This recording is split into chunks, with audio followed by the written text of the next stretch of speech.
Hey everybody, Kent Dobson here. Welcome to Hints and Guesses, my podcast.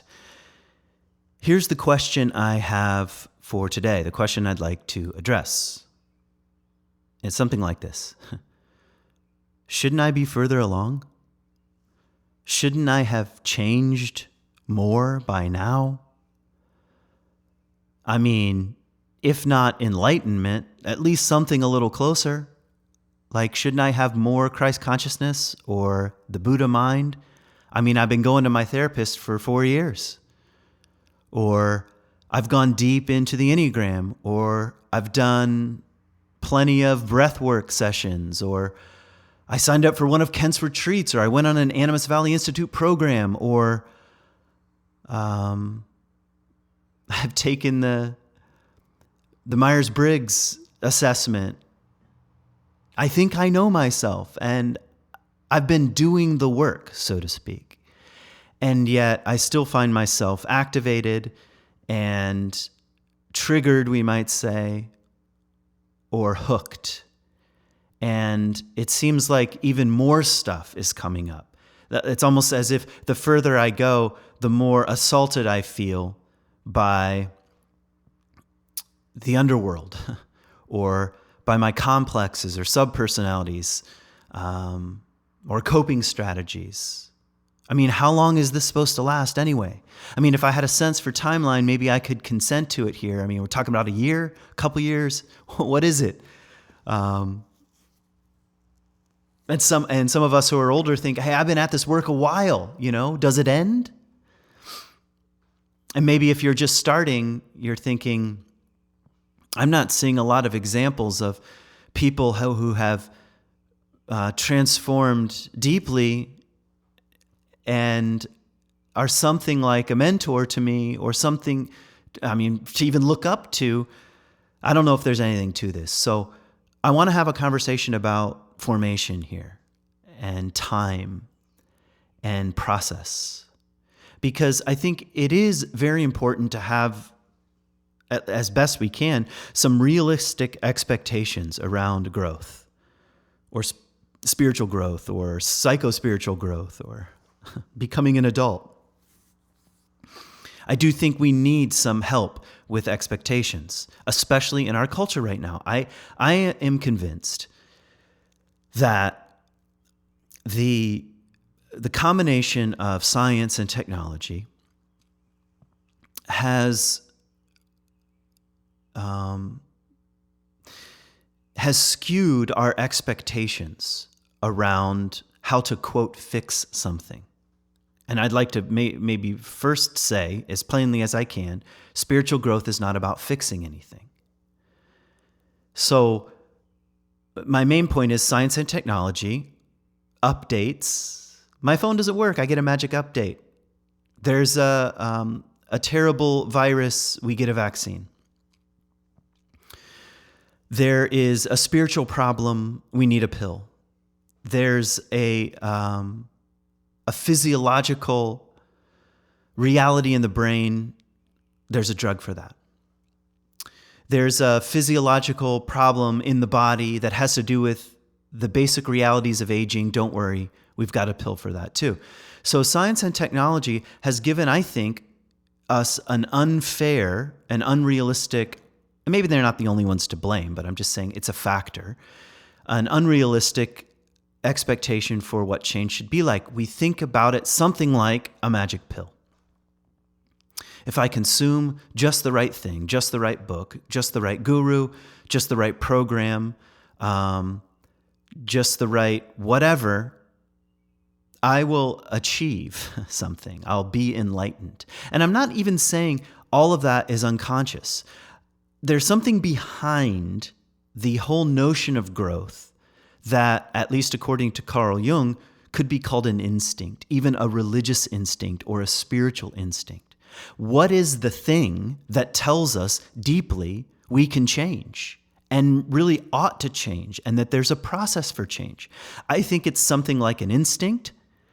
I'm convinced the instinct is so deep that it's not all that far from hunger and from shelter, and that kind of instinct the instinct toward growth and toward a life of meaning, we could even say.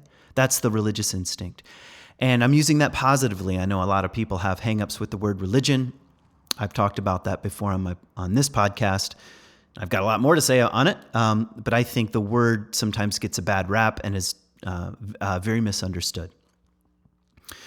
The desire to order one's life around what's ultimately true, even if that remains a question mark, but the ordering of one's life around something ultimate and transcendent is all I mean by religious. And I'm suggesting it's a deep instinct. So I think no matter where we are, it's there, it's deep. And so it both pulls us toward our own growth, we could say. This could even be, you could even think about it as the divine or even the soul pulling us toward our own potentialities.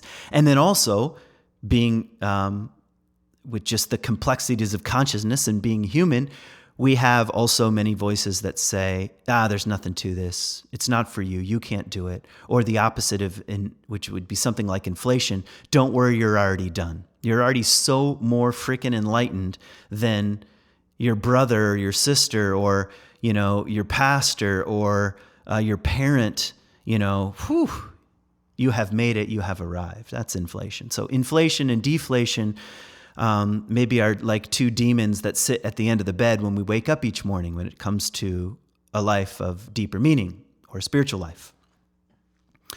So what my goal today is just kind of hover around some of the questions that I think are important. And by the end, I'll look at a little bit of Bill Plotkin. He was on the podcast, a few podcasts ago. And he's influenced me in my own thinking. I'm in the guide training program at Animas Valley Institute. And anyway, his maps and models have helped me tremendously. I'm not going to go into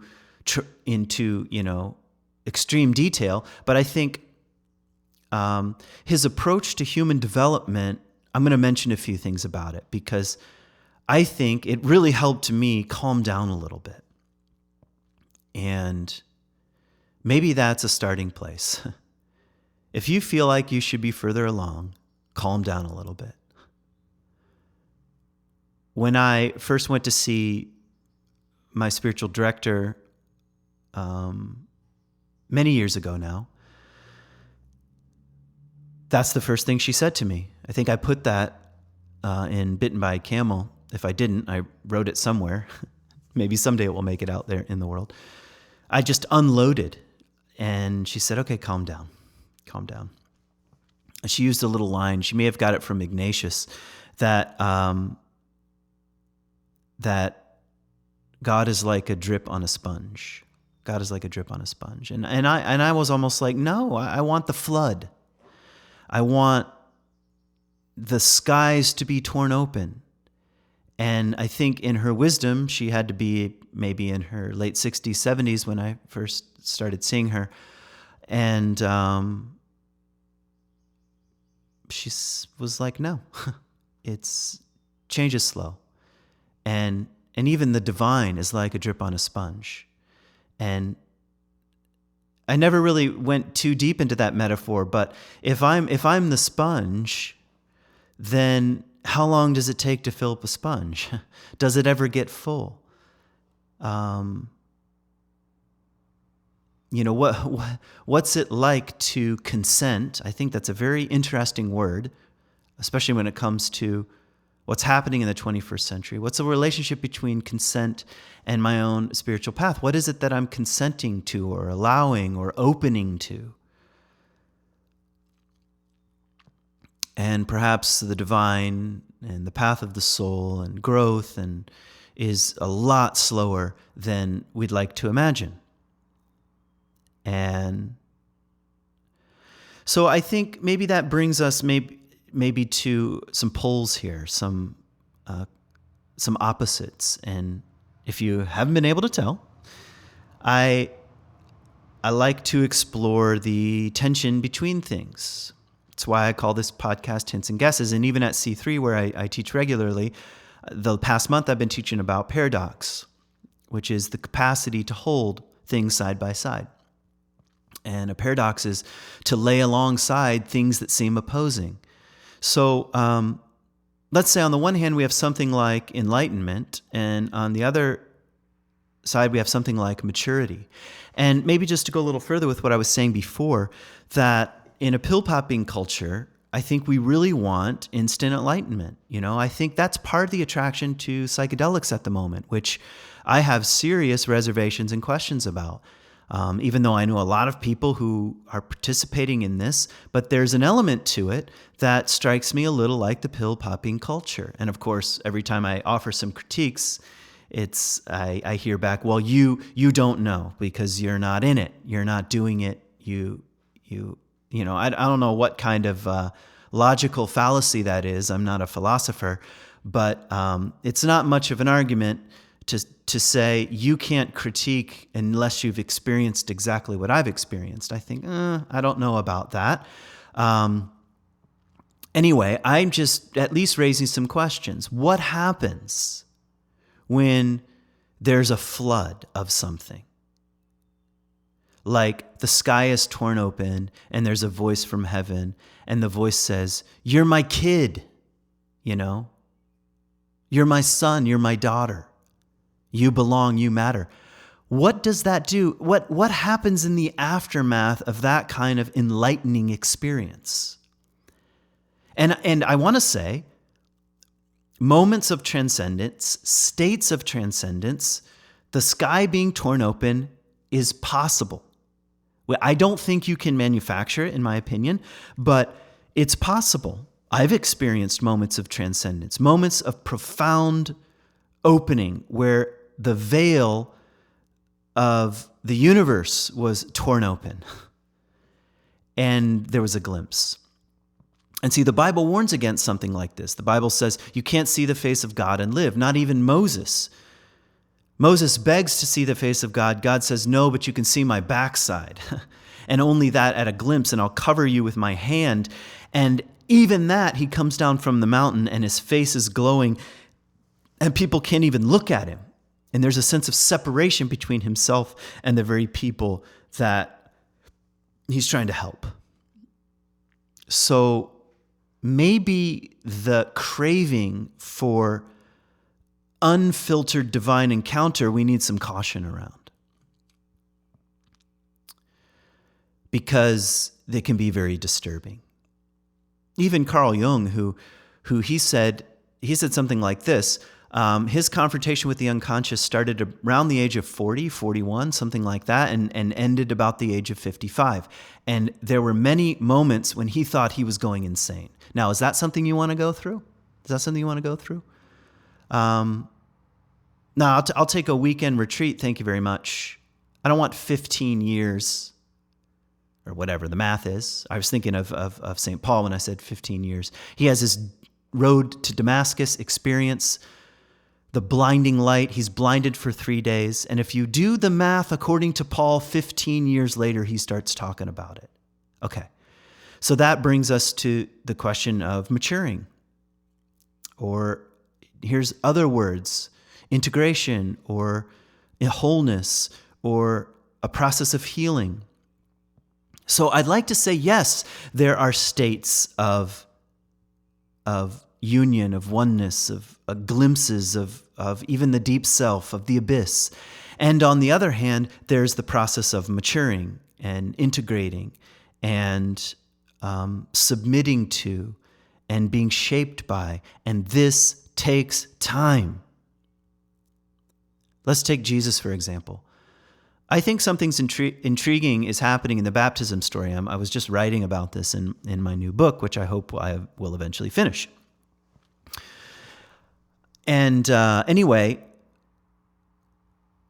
in the baptism story, the sky's torn open, the Spirit, the wind descends like a dove, and Jesus hears a voice. And it's not obvious that other people hear this voice. It seems like a kind of personal encounter.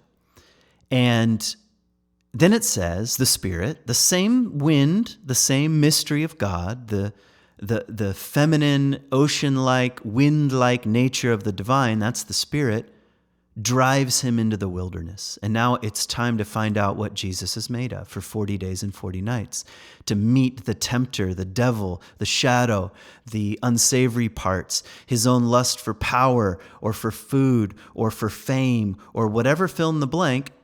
That's the temptation story. And you don't have Jesus preaching the kingdom of God without the desert. You don't have Jesus healing and giving parables without this wilderness process, without the 40 days and 40 nights. Now, I know the story's a bit, well, we used to say in graduate school, fancy scholarship term, telescoped, that timeline in ancient documents is telescoped, it's narrowed. And so, sometimes it'll read quite, sequentially, especially in some of the Gospels, this, then this, then this, then this. And you think, well, wouldn't that be nice? I get baptized, God speaks to me, and then I only have to go through the desert for 40 days. And then after that, things are pretty clear. And then, well, oftentimes that's just the process of writing. And at least that's a scholarly approach. Probably on the ground, it felt to Jesus, like it feels to many of us, that whatever is happening unto me, it's a bit foggy.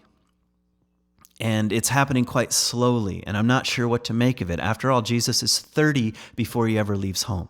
That's some pretty slow going, all right? There's a warning in the Kabbalah. The warning might actually be in the Talmud, but anyway, you shouldn't study the Kabbalah until you're 40. And then everybody who's under 40 is like, well, that doesn't apply to me because I'm enlightened.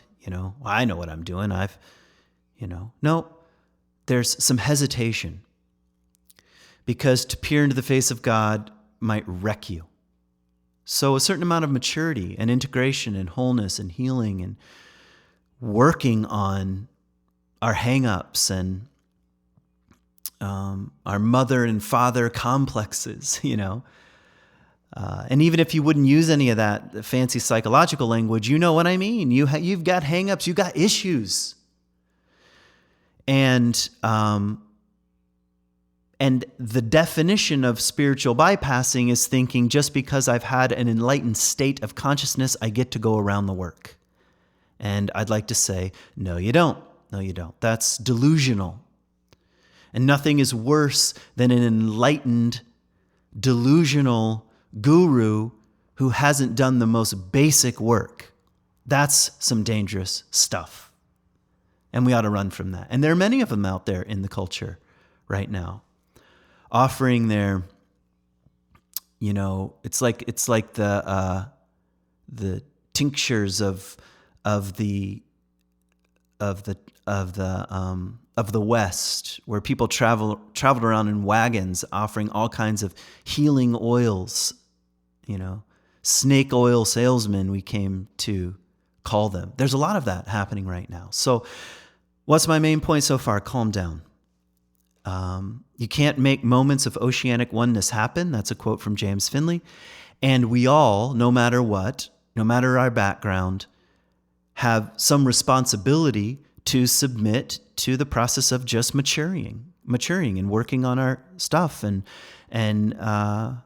integrating the bits and pieces and glimpses and hints and guesses that we do get along the way. And see, I think that's what's happening in the Jesus story. When the sky is torn open, what do you do with the phrase, "You are the Son of God"? Well, that can easily talk about possibility of becoming mega inflated. I have seen the light. Come and worship me. Jesus never one time says worship me. In fact, he goes straight into the wilderness and looks the devil in the face, the shadow, not fooling himself. And only, I think, in this kind of like paradoxical tension between the divine light and the divine shadow, or the divine light or human light and the human shadow, or whatever, between baptism and wilderness, only in the tension of that do you get something like a process that's happening unto Jesus. And I'm saying the reason why it's in the Gospels is because it's telling us something. It's giving us a clue about the nature of this. Calm down. It's like a drip on a sponge. It takes time. There's nowhere to go. We're asked to deepen. We're asked to surrender. We're asked to be honest. We're asked to integrate, which is quite risky, even.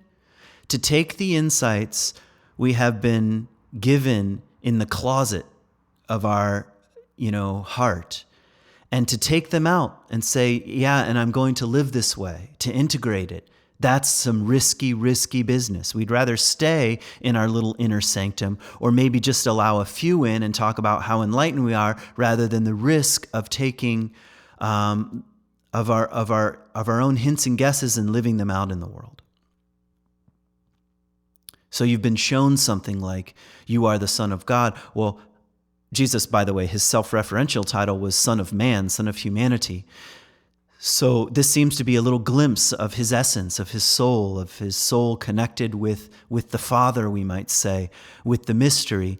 And okay, one thing to believe privately, another thing to say, what is this going to cost me in culture, in society? And unless you're in the process of maturing, you're going to run from that at all costs. Or we might say, the moment things get difficult, you'll flee the scene. That's Peter. I'll die with you. And Jesus says, you'll deny me in about 5 minutes. Not well integrated yet. So calm down. Maybe I should just have called this podcast, Calm Down. Calm down. You're not that special. Things take time. I think my wife told me this. She got it from James Finley, and he may have said it at one of the retreats that she attended. Someone was like, well, what should I do now? He said, go home to your family and they will sift you like wheat. This is what anyone who has ever been on a kind of spiritual experience, a pilgrimage, a weekend retreat, a vision fast, whatever, knows there's power in this. Go home to your family and they will sift you like wheat. We'll see. You get to find out what's real and what's not, what sticks around, what's fantasy, what's delusional, and what's not. Because just the challenge of living everyday life. Nobody gets out of scrubbing the toilets or some version thereof. And if you do, it's quite dangerous. If you think if you're holier than doing the dishes, you've got a problem. I've told this story once before, but I love it. I guess James Finley is just on my mind, but there seems to be a fact that is trans-religious and trans-spiritual, and that is growth is like a process, and there are different ways of framing it. And Teresa of Avila has the castles, 7 castles, I believe, or 7 rooms, and very powerful, highly recommend. It's one map of the spiritual life that I think is quite powerful. So anyway, James Finley goes to Thomas Merton, his spiritual director, and they're reading Teresa. And James Finley, kind of in this sort of youthful humility, is like, hey, I think I'm probably in Castle 4, room 4. But I'd be okay if you told me I'm in 3. And Thomas Merton apparently said to James Finley, it's none of your damn business what room you're in. Now go and wash the dishes. That is what's needed here. Nobody gets out of just the drip on the sponge, the slog of everyday life, of washing dishes, of letting go of the ego's need to stake its claim at being in some higher state of consciousness. Let that go. It's not the same thing as saying, don't take it seriously. No, take spiritual growth seriously. But you have to take it humbly, and I'm preaching to myself. When I first read about spiral dynamics, to speak of another map, just by reading about it, I thought, well, I understand this. I guess I'm pretty high up the spiral. I'm orange or whatever, some color scheme. I'm not quite turquoise, but I'll be there soon. This is exactly what the ego does with any system. It tries to stake its claim pretty high up so it feels good about itself. Meanwhile, not only have I really misunderstood the nature of spiral dynamics, I'm deluding myself. So calm down when it comes to this sort of thing. And where are we going? And what's the point? See, here's where I might want to bring in, two stories. Well, maybe I'll just do one story, and then I want to talk a little bit about Plotkin. So if you're familiar with the Greek story of Psyche and Eros, now Psyche and Eros, they fall in love. And Psyche makes a deal with Eros, or Eros makes a deal with Psyche, one of the two. And Eros says, okay, we can be lovers. You can live with me in this sort of garden-like state, but you can never see me. You can never see me. And she says, fine, no problem. I don't need to know who you are. He says, I'll return every night, and we will be connected and unified and experience love, but you can't see me in the daylight. And she says, no problem. But her sisters, of course, this is what the story of Cinderella is based on, try to talk her out of it. And eventually she gets this bad taste in her mouth and lights a lamp and goes and exposes Eros. And she sees him. And instead of being this demonic and dangerous and gross, grotesque and gross, ugly being like she was told by her sisters, she sees a god. And she didn't know that. So Eros has to run away and flee. Great, terrible grief and loss, and Psyche roams the earth searching for Eros, and hence begins this deep and painful longing for connection, for union. And I'm going to provide an interpretation between soul and the ego, between who we are and the divine, something like that. So anyway, she finally Aphrodite finally agrees that, all right, I'll allow you and Eros to get back together, but I'm going to give you 3 impossible tasks. And I only want to talk about 3. I think she's given 4, actually. But at first she's told 3. And the first is, she said, all right, before the sunrise, you have to sort these seeds. Wheat and barley and lentils and all kinds of other things. I think some ants come and help her. In the Cinderella story, mice come and help her, but it's the sorting of seeds. And this, I just want to emphasize that no matter what, I don't care if you've had the tiniest glimpse of a deeper life, or if you've had the sky torn open, nobody gets out of the sorting of seeds. This is the process of integration. This and not that. Separating, sifting, working with, acknowledging, being honest about, having more and more revealed to you about the complexities of who you are and your motivations and the stories you've been telling yourself and the stories that have run your life for you. That requires some serious sorting. And it's going to seem like an impossible task. And it is an impossible task. And in fact, you might need a little divine help. You might need the help of a guide or 2 in various ant-like forms. My main point is nobody gets out of it. It's like Jesus in the wilderness. He has to sort the seeds. Am I addicted to power? Am I addicted to fame? Am I addicted to bread? Am I addicted to acknowledgement? Why am I doing this? What am I going to do with this? Sorting and sorting and sorting. And it takes time. It takes 40 days and 40 nights of no food, or it takes 4 years, or it takes 40 years if you want to take the Exodus story. And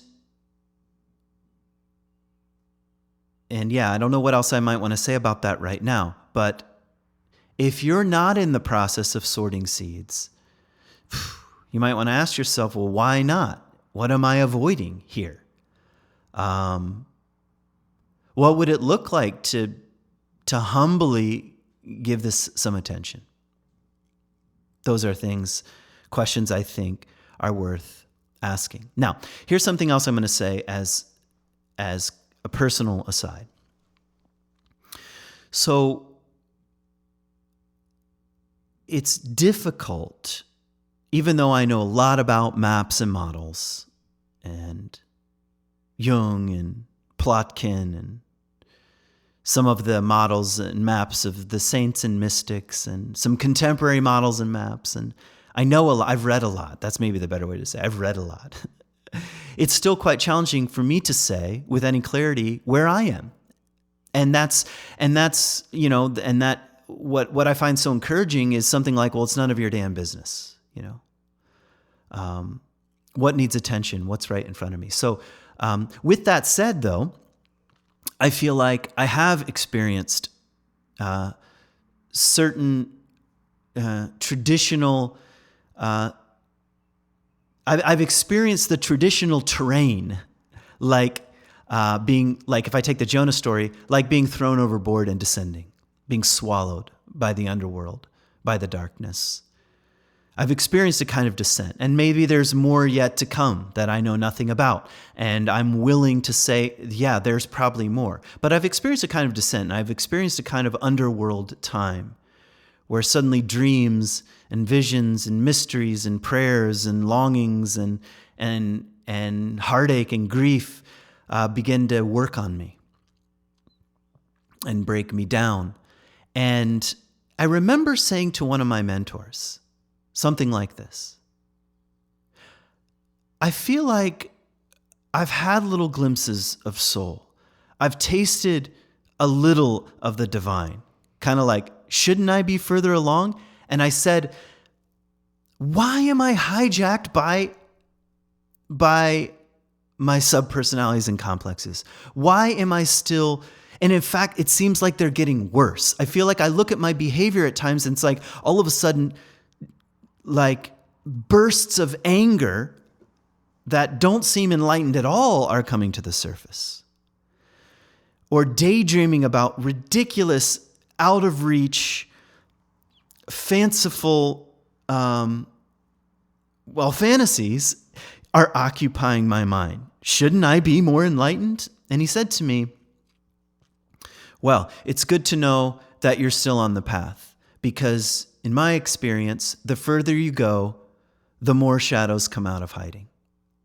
That's not exactly great news if you want to, stay in the realm of positive hashtags and manifesting, and I'm just going to bring forth in the universe beauty and goodness, and that's what's going to meet me.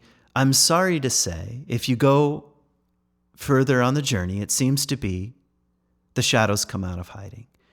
And the stuff you've been trying to keep at bay, and your organized and well-influenced first half of life persona that in some ways has helped organize the more hidden qualities, suddenly is not in charge anymore, or is a bit on shaky ground, we might say. And the simple thing is the simple way of putting it is, shit comes to the surface. So this is actually an opportunity. This is the sorting of the seeds. This is being with the tempter in the wilderness. It's just part of the process. And if we run away from it, we don't grow up. And you can see why people resist it. You can see why I resist it. Dang it. I'm not as enlightened as I thought. I can't just cling to these special experiences, telling myself I'm so special. No, time to sort some seeds, time to ask questions of integration and maturity, and admit once again that this whole thing is like a drip on a sponge. Okay, so just a little Bill Plotkin. So in his book, Nature and the Human Soul, he takes what he calls a nature-based and soul-centric approach to human growth and development through 8 stages. Let me count them. 1, 2, 3, 4, 5, 6, 7, 8. Yes, 8 stages. And these correspond to archetypes, and they also correspond to life stages. And what I find actually quite fascinating about Bill Plotkin's model that strikes me as true and ancient at the same time. I mean, it's fresh and contemporary on the one hand, but also about as old as you can put it, is that to really reach the stage of master or sage, that's the final archetype, the sage, we might say elder, you're old by that point. Now that alone ought to tell you something, that there's a relationship between human maturation, just on the ordinary physiological, I'm getting old, I'm getting wrinkles, and psycho-spiritual development. Now that doesn't mean you can't be further along or way behind. In fact, he goes on to say in the rest of the book that Western culture, and we could say Western influence culture, which is most cultures on the earth right now, might be aging in terms of their body, but psychologically, they're at a state of arrested development. That's why that show Arrested Development is so popular, because it's like here's a window into what you're actually like and what your family is actually like. They're actually really nothing more than junior hires posturing. All right. So I like junior hires, okay, but I just mean from a psychospiritual point of view. So just chew on that for a moment. What is the relationship between my own aging and my own development? It's like saying, calm down. You cannot be a sage at 40.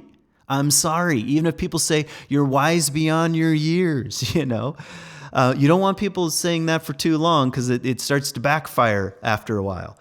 And that's not to say, of course, young people, and I've met many young people who have had profound windows into what's ultimately true. I might call that a glimpse or a state of consciousness that is profoundly beyond their overall stage, you could say, or the place they are in life. They're not talking like a high schooler, they're talking like an elder for a second, but they're not going to embody the stage of being an elder or a sage, because they're not there yet.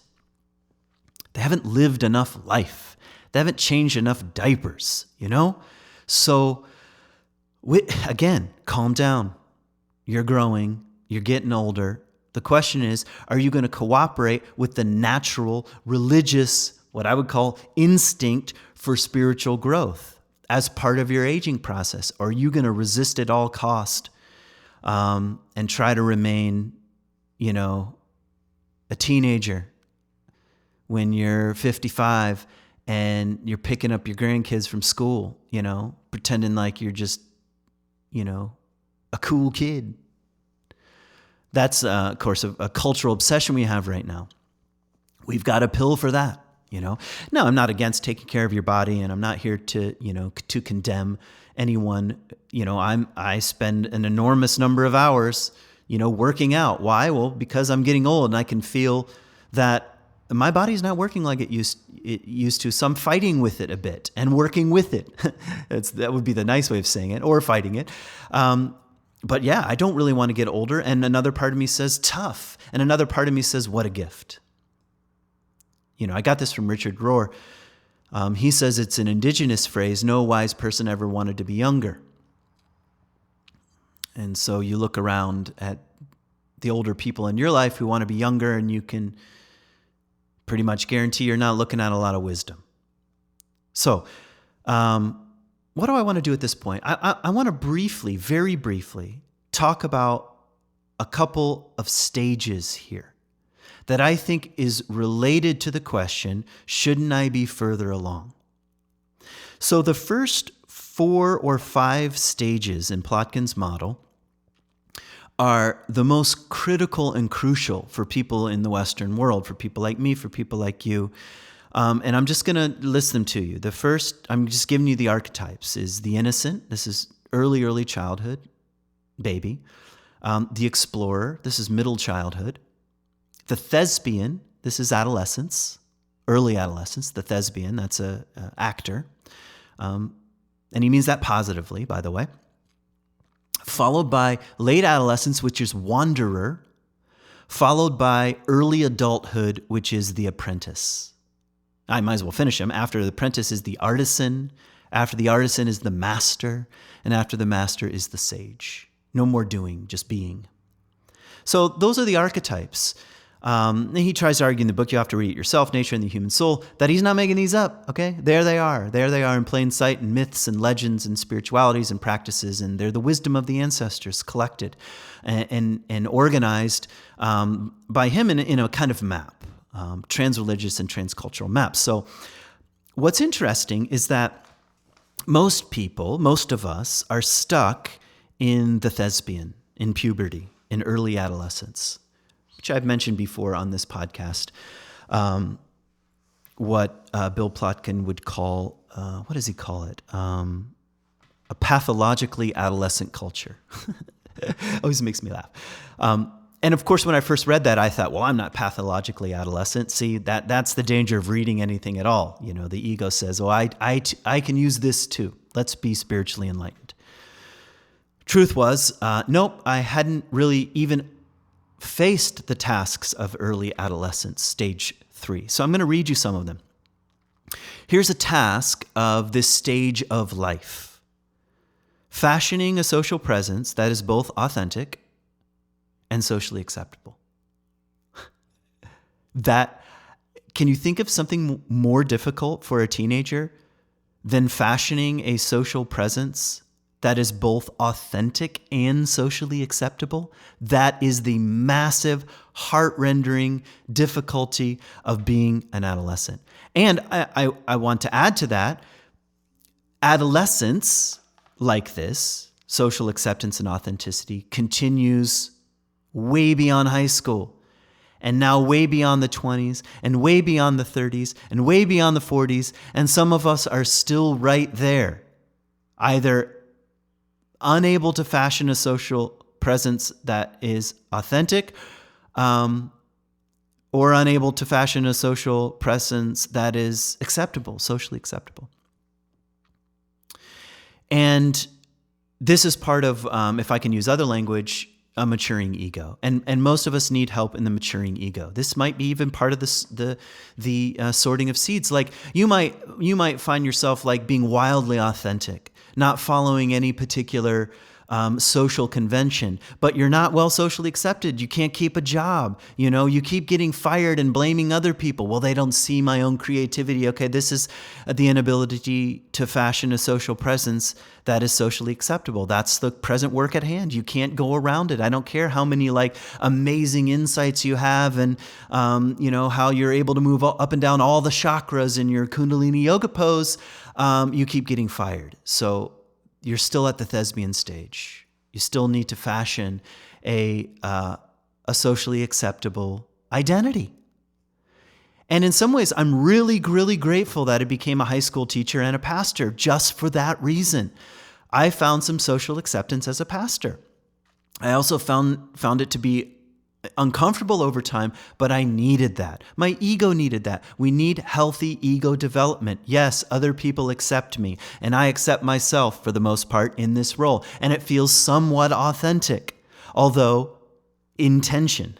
How authentic am I in this role? And you can see where some of this stuff is going. So this is, by the way, one of the things that Bill says about early adolescence, stage 3, is that the gift to the community is fire. I love that. The gift to the community is fire. We need these fiery individuals, idealistic and passionate and wanting to change the world and wanting to be authentic and wanting to be socially accepted. That's like the fire of culture, you know? That's why people get up, off the couch and march in the streets, because of that adolescent and youthful fire. It's needed in the world. It's a gift to the community. It just happens to be one of the passing stages. Because one's social identity, we could say the compass of one's identity, is still around peer group and sex and society and relationships and social acceptance and, quote, being real. The needle keeps pointing toward peer group, peer group, peer group, peer group. And of course, that's spilled into the political realm, which is certainly stuck in early adolescence as 2020 and now 2021 continues to reveal to this. Now, it is a stage, and you'd have to read the book to find out why most of us have experienced some form of arrested development around this. I do want to mention the next stage, because this is where the transition is quite dangerous and powerful, and many of us are experiencing, and also where all the questions start to arise, like, shouldn't I be further along? The next stage, the archetype, is the wanderer. All right, it's the wanderer. And something, usually a series of events or mysteries, comes into our life and kicks us out of our socially acceptable roles. Could be very quietly, could be dramatically, like me quitting a job, but most often it's more subtle. It's the Jonah story where he's thrown overboard, okay? He negotiates and they negotiate with him, but eventually his identity, as it relates to the peer group on the deck of the ship, runs its course and he gets thrown into the raging sea.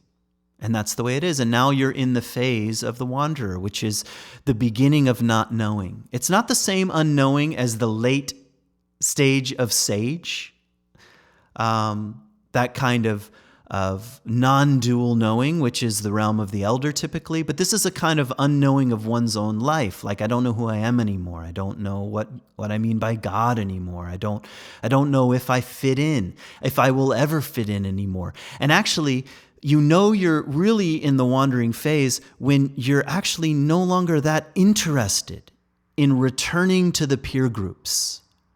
But your interest starts to shift toward the mysteries of soul, the mysteries of nature, the mysteries of the underworld, the mysteries of the divine.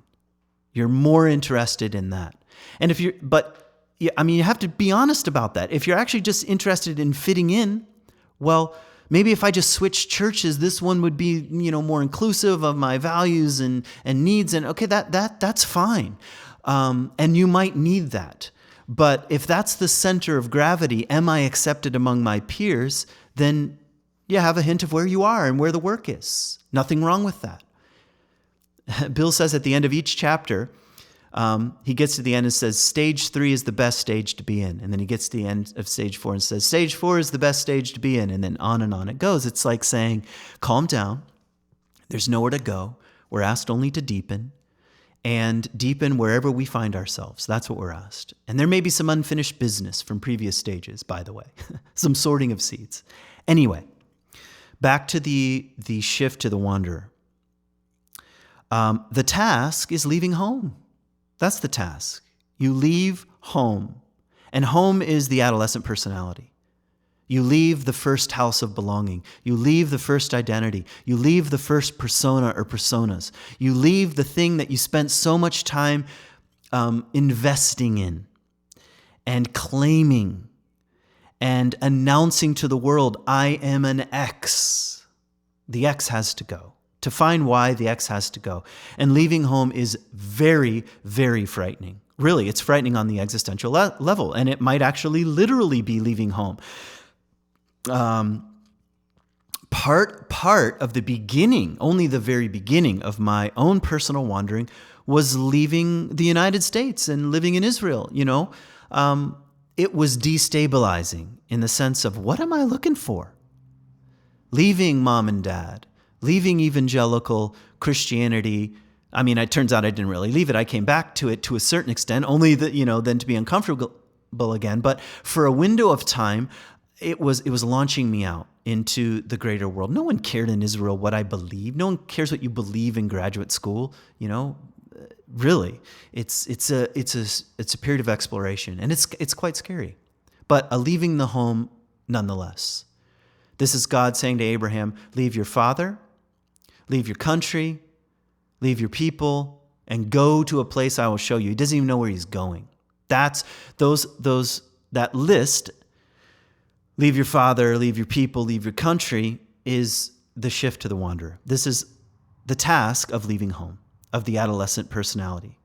And the second part of the task is to begin to explore the mysteries of nature and psyche. That's a quote from Bill, the mysteries of nature and psyche. You might put in other ways, other forms, but I would say the non-negotiable is the mysteries. All right. Who am I? What is life? What's happening? what is the underworld,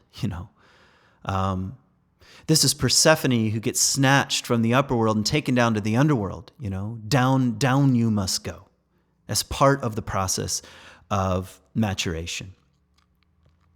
And I think for many of the people that I work with, they're right on the edge of this. And many of us in our culture are on the edge of this, the edge of leaving our first genuine desire for social acceptance and authenticity, the thespian, the actor, the mask wearer, leaving that and beginning to enter a bit of the unknown, letting go of that. Is there anything beneath what I've staked my claim on, the roles that I've staked my claim on, the roles that I've needed to identify as? We're right on the cusp of that. And once you enter the phase of the wanderer, really, I suppose you could pull the ripcord.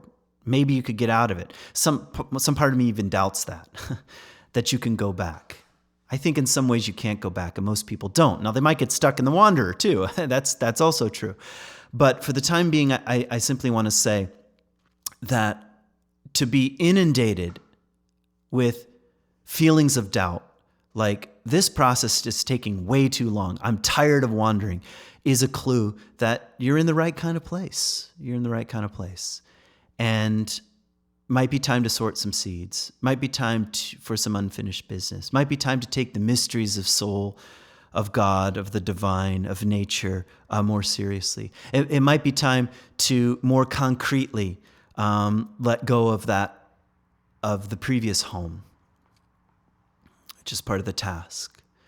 So I'm trying to normalize that the doubts, shouldn't I be further along, is really part of the nature of the sequence that I'm describing here, or the unfolding that I'm describing here.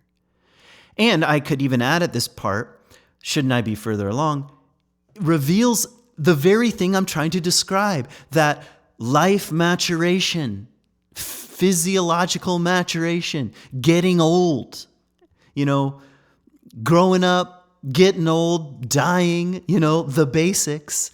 The other side of that, the hidden side of that, is the opportunity to grow up spiritually along with that. And it's slow. It takes time. It's a drip on a sponge. I hope you hear that I just keep repeating myself at this point. Now, I do want to only mention, kind of just in passing, what happens after the phase of wanderer, in case you're wondering, because this is the beginning of early adulthood, and requires something that Bill Plotkin calls soul initiation. You'll have to dive into his work for a more detailed definition, because he means something very specific by that. But the image he uses is of the wellspring instead of the wanderer. The wellspring. You've found a deeper source in which you're drawing from, that you didn't manufacture or make, but you discovered in your wanderings. This is someone who has tasted the deeper well and can draw from it. It's like Jesus saying, the disciples come to him one point in the Gospel of John, and they bring him food, and he says, I already ate. I have food you know nothing about. So he's tasted from the deeper wellspring, and he's able to draw from it. And the task is beginning to learn, to embody what you learned during the wandering phase. The divine encounters, the mysteries, the glimpses of soul. This is Jesus coming up out of the wilderness and up out of the baptism story saying, how do I live this stuff in the real world, in the concrete world, back in society? So there's kind of a leaving of culture and returning to culture. This is where the sort of descent and return images from Joseph Campbell really begin to ring true here. So there's a kind of return. And the task is to embody a bit of the soul in the world. Through strategies and delivery systems and ways of being, and to make them live, not to hold them in some sort of privatized closet, but to let them out. And that's a whole process that I'm not going to get into at this point in the podcast. I'm going to end with one image here, since we've spent so much time with Bill Plotkin. So One of the central images he uses is of the cocoon. So the caterpillar goes through a series of moltings and then is wrapped in the cocoon, or the chrysalis for butterfly, cocoon for moth. And inside the cocoon, the chrysalis, what happens is that the caterpillar doesn't grow wings, but is dissolved. And this is the painful process of having everything you thought you know in life rearranged, dissolved, dismantled into a kind of soup. And inside that soup, scientists call it imaginal cells start firing, and kind of the hidden mysteries of the caterpillar's true self, true DNA, begin to fire off and begin to reshape mysteriously the caterpillar into something like a butterfly. It's not over at that point. All kinds of dangers await. I remember my daughter and my wife and I went to Meyer Garden to see the butterfly exhibit. Here it's an indoor greenhouse in our area, and every year they have the butterfly exhibit. And one year we horribly watched a butterfly's wings unable to fill with the vital fluid and blood it needs, only to fall to the ground and die. Yeah, okay. In case you needed any glimpses of nature is always beautiful, everything is harmonious and is one, a moment like that, you're like, ooh, God, okay, there are risks here. Nature is not always my friend, and it's also sort of somehow whole and one and is right somehow. In any case, there are dangers along the way, and that process of being dismantled, dissolved, and rearranged is terrifying and dangerous and beautiful all at the same time, but it takes time for those imaginal cells to fire, for the rearranging and reshaping to take place. And I want to say something simple. If you're in a place of life where you've had a few hints and clues about who you are on the deeper level, or hints and guesses about the nature of God, or mysterious experiences or dreams that you can't quite explain, or a sense of longing that keeps pulling you further and further, let it work. That's the most important thing. Let it work. Submit to the work. This is what Rilke says. Allow yourself to be defeated by even greater beings. Wrestle and surrender. Don't cling and grasp and try to make sense and manufacture and then claim to be some sort of spiritually enlightened ego that now has everything that the world needs and, is inflated. Just let it work. Let your experiences continue to work on you. Let the mysteries continue to work on you. Do you know how many times?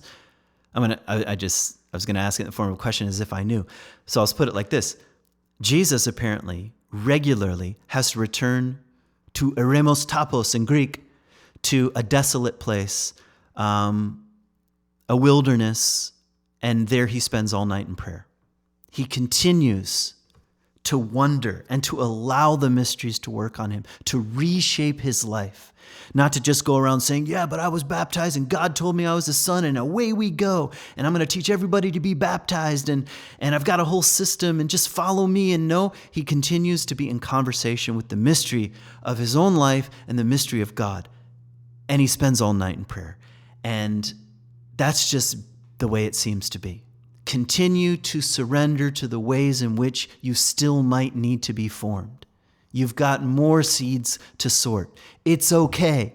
Change takes time. That's all I got to say. Thanks for listening. Really special thanks to my Patreon supporters. I cannot do this without you. I really, really, really appreciate it. I wish you well, and I'll see you next time.